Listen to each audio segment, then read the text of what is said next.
Olá pessoal, sejam bem-vindos a mais um vídeo aqui para o canal. Olha só, toda história é contada por alguém, mas isso é óbvio, né? Mas sabe o que é óbvio também? Sempre há um interesse por trás da história que é contada ou escrita. Seja para valorizar a memória de um determinado povo, para enaltecer figuras ou grandes eventos históricos, fatos importantes. E isso acaba chegando até nós através da nossa educação, através da nossa escolarização, né? Logo, a história que por muito tempo estudamos e até reproduzimos, ela sofreu fortes influências lá na origem. Foi assim que escrevemos sobre os nossos grandes eventos, né? Criamos os nossos heróis e construímos a nossa memória social.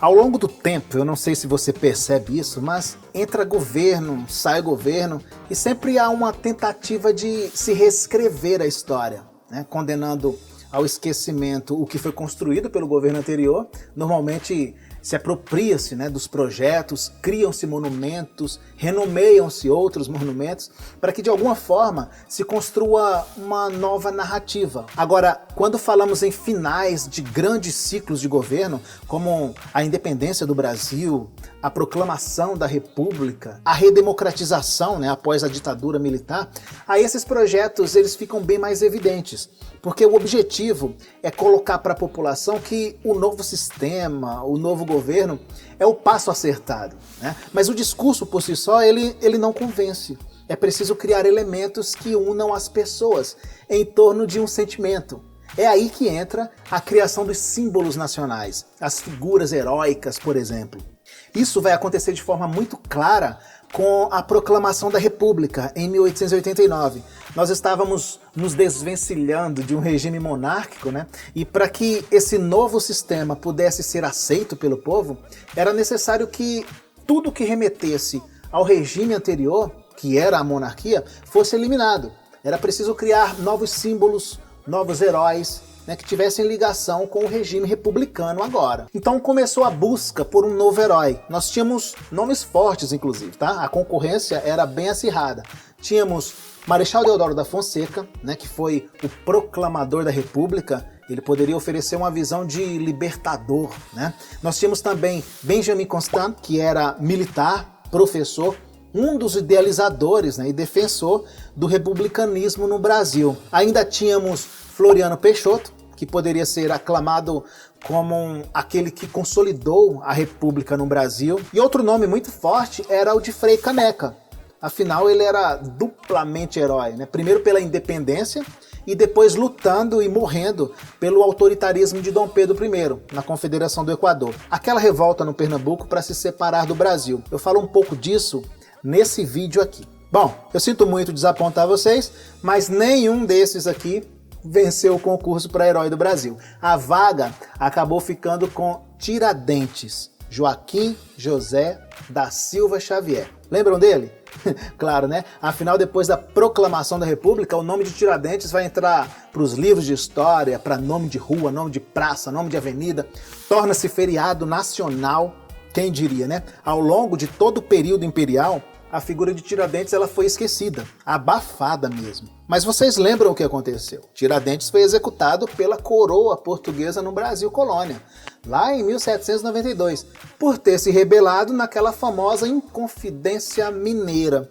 Um dos objetivos da revolta era exatamente a criação de uma república independente de Portugal. Tiradentes, gente, ele é sentenciado à morte pelo crime de lesa majestade. Olha que sério! Era o crime de traição à coroa. Hoje, nós temos na Lei de Segurança Nacional um crime parecido. Chama-se crime de lesa pátria. Ele está lá no artigo 9º. Tentar submeter o território nacional ou parte dele ao domínio ou à soberania de outro país. A pena ela é de reclusão de 4 a 20 anos. Bom, já não é a morte, né? Pelo menos. Bom, mas Tiradentes não teve tanta sorte. A rainha Dona Maria I, a louca, ela era mesmo, foi quem ordenou a execução. E adivinha? Dom Pedro I, Dom Pedro II eram descendentes dessa família, a família de Bragança. Por esse motivo, não era interessante tocar no nome de Tiradentes e dos Inconfidentes, né? Eles eram considerados traidores da pátria.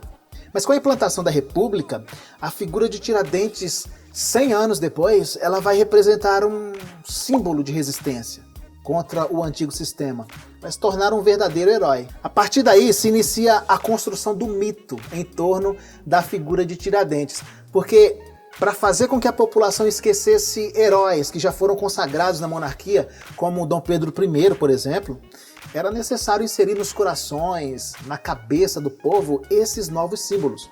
O povo precisava admirá-lo, né, como exemplo de moral, como exemplo de patriotismo, de cidadania. Olha só um exemplo dessa construção. Depois de 100 anos da morte de Tiradentes, ninguém lembrava o rosto, né, sequer havia alguma pintura dele.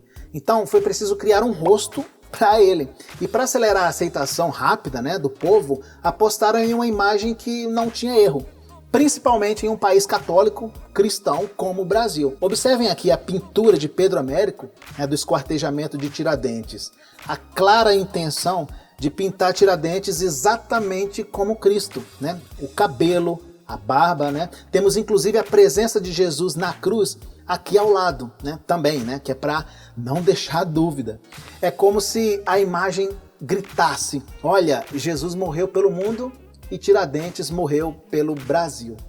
Além disso, se vocês acompanharem a disposição da imagem, vocês vão perceber que ela forma perfeitamente o mapa do Brasil nessa região aqui. Olha só. É claro que ninguém quer destruir a figura mítica do personagem histórico que se transformou em herói nacional. Tiradentes, ele fez parte de um projeto de nação que nascia com a República. Além de Tiradentes, outros heróis já foram criados, né, para representar, justificar ou legitimar alguma ação ou governos. Mas é importante que, mesmo admirando, a gente saiba quais os interesses envolvidos na construção dessas narrativas históricas. E o mais importante, aprender a reconhecê-las.